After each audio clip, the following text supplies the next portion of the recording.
thank you for being here. Thank you for your service, and we know we're in for a treat. Please share your reflections on your experience. Something nice. I didn't know. First, good afternoon, members of the board, Commissioner Glass. Thank you all so much. It's an honor to get to speak to you. I'm Willie Edward Taylor Carver Jr., the 2022 Kentucky Teacher of the Year. And I really want to tell you all, thank you sincerely for supporting this program and allowing me the opportunity to speak to you today about what it has meant and continues to mean to me. I'm gay and Appalachian, and I share these parts of myself first and foremost because my students literally ask me to, because they sometimes feel unseen and unheard, and I want to honor their request to be more seen and more heard. This program has been and continues to be just that, being seen and being heard, hearing and seeing, and not just LGBTQ or Appalachian students, but all groups of students and teachers, Black, brown, white, Hispanic, Asian American, rich, poor, Native. I have seen and met, have heard and attempted to amplify the voice of countless people who have shared needs and concerns as members of groups, and people who have individual needs and concerns. Since all of us are different from others, all of us want to be seen and heard as individuals, and all of us want to contribute positively to our communities, our state, and our world. This year, I have done just that. I have spoken, collaborated on projects, and worked in person or virtually in 22 states, as well as the United Kingdom and France. I have spoken or will soon speak as a speaker or keynote at dozens of conferences, including the National Conference at the American Federation of Teachers, have been interviewed by local, state, and national news outlets, including ABC, NBC, NPR Kentucky, Ed Weekly, KET, and Le Monde, which is the largest newspaper in France. I have been proud of and outspoken about the brilliance and beauty of Kentuckians, as well as the needs of people living in Kentucky. I have told the story of my students, and I am proud that people wanted to hear it.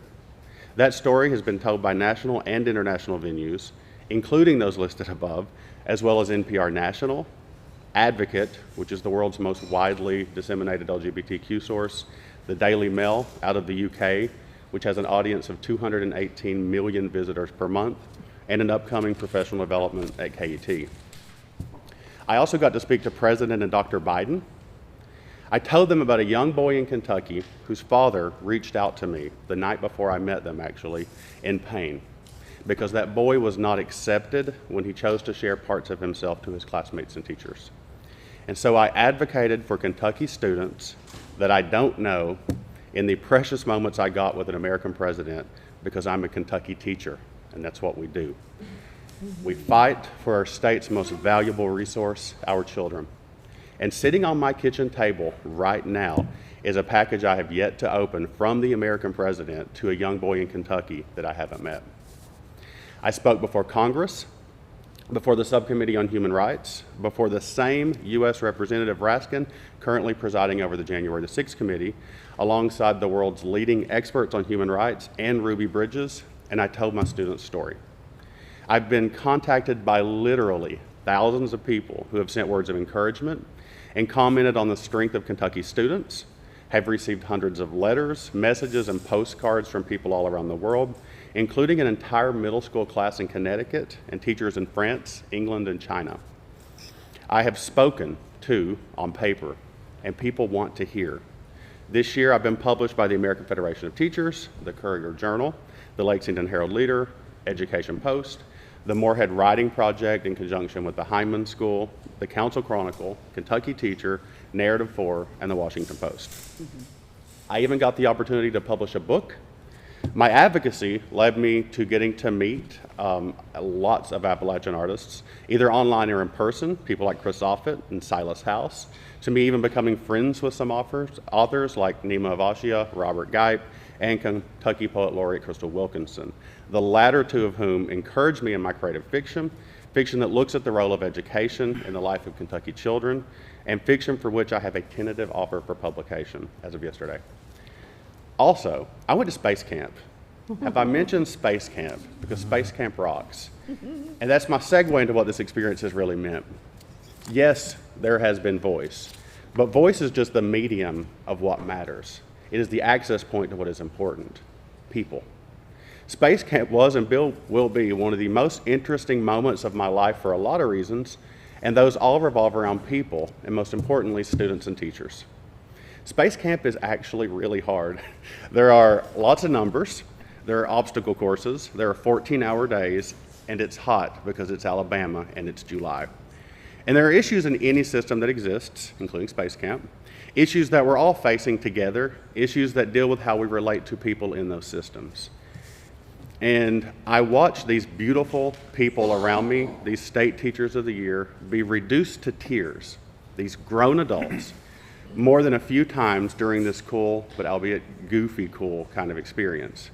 And when we talked about those tears, teacher after teacher from state after state, teachers of every imaginable background, geographical location, skin color, gender, or sexual orientation, of every socioeconomic status, they all talked about what this program could or would mean to their kids.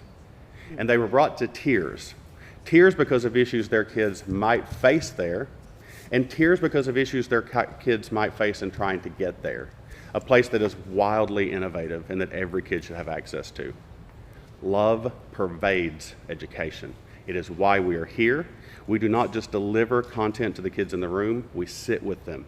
We get to know their struggles, their fears, their hopes, and their ambitions. And we do everything in our power, sitting right beside of them, to get them to their wildest hopes, to transform their lenses so that we might transform their lives. Teaching is sitting with our students and families, not standing in front of them. Teaching is being willing to sit through the tough moments that will happen on the path to improvement.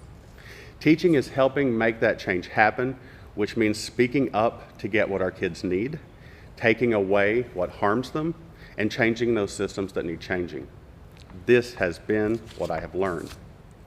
It is why it has been my deepest, most humbling honor to speak not only with teachers across the Commonwealth and the nation, but to speak with students across Kentucky. I am proud of Kentucky students. I am hopeful for Kentucky students. I am in awe of Kentucky students, and I'd like to share a few moments that stand out. I attended a literacy event in Frankfort, and afterwards a student from Louisville literally came up to me to thank me for speaking up on issues that mattered to her and might not be as evident in Eastern Kentucky. She then asked me what needs students in Eastern Kentucky might have that she doesn't know about so that she could help better advocate for them. She taught me that caring begets caring and showed me how much our students care. I spoke at the Ad Rising conference, and a very shy high school student from rural central Kentucky handed me a small drawing of eyes and a smile with the words, "Thank you for speaking," written on it. They told me in almost a whisper that me saying the word gay was the first time they'd ever heard a teacher say it. And I tucked their drawing into my folder. The day that I spoke before Congress, which was nerve-wracking, their note fell out by chance, and the words took on a lot more weight. They taught me that students are watching teachers, they're watching what we say, and they're watching what we don't say. Finally, I interviewed 20 kids in rural Kentucky about their experiences with life in school. When I asked them what they wanted to be when they grew up, all of them had big dreams: doctor, nurse, teacher, truck driver. But when I asked why, 19 of the 20 told me about things they were afraid of, because they didn't want to be on drugs, because they didn't want to be homeless, because they didn't want to be too poor for food. 19 out of 20 students structure their future this way. So I began to ask them how we can change that, how we can move away from fear and towards hope. A 16-year-old student, a girl who had recently lost her father in an accident, offered up this answer: honor. Can we honor the pains that have caused us to be afraid by working towards a better life? Her words sunk deep into me, and they have formed the core of every speech I've ever given, every interview, every publication, every moment of my sabbatical as the 2022 Kentucky Teacher of the Year. Only she was smarter than me and put it in much nicer words. We sit with our kids, we hear our kids, and if we're lucky enough to be in my position, thanks to you all. We honor their stories by being brave enough to tell them. And, as that young girl said, that honor helps us hope more brightly and with less fear. For that, I have you and the Kentucky Department of Education to thank. This program is not simply an opportunity for a teacher to have a platform. It has been the opportunity for a teacher to be the steward of his students' voices, to do the sometimes painful but always beautiful work of shifting the lens in the future of education. I've been supported by Commissioner Glass, Tony Tatman, and the rest of the communications team since before the sabbatical began, guided in how best to demonstrate the best of Kentucky, guided in doing the hard work for our students, and guided in consistently demonstrating hope for a better, stronger Kentucky. They do their work, as have I, with the support of this board. And for that, I want to tell you that I'm extremely grateful as a teacher, proud as a Kentuckian, and hopeful. Thank you.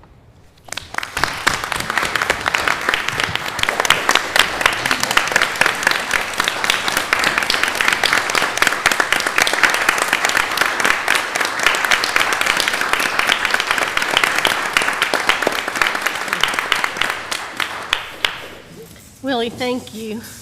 I'll never forget coming to your house in September with balloons and an oversized check and getting to meet you and your husband and being in your front yard. I know this year has taken you to different places that you expected to go, including Space Camp in July in Alabama. Doing physics for Space Camp would have reduced me to tears as well, I would have to add. But thank you for your service. Thank you for this past year. All the twists and turns, but through all of it, you told stories. You elevated the voices and the experiences of Kentucky teachers, especially those from Appalachia, and the fact that you consistently spoke about your students and kept them at the center of all of your interactions, I think was particularly admirable. And we appreciate you. That's the spirit of this award, is that we have folks who tell the story, even when it's a hard story to tell. And we really appreciate that about you. Thank you. Thank you. Please. One more second, Willie.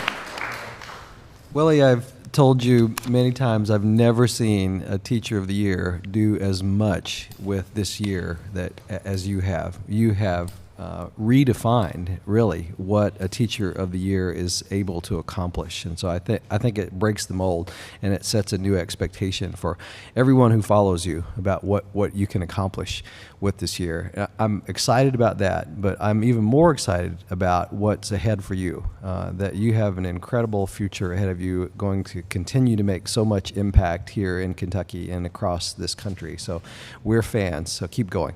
Thank you.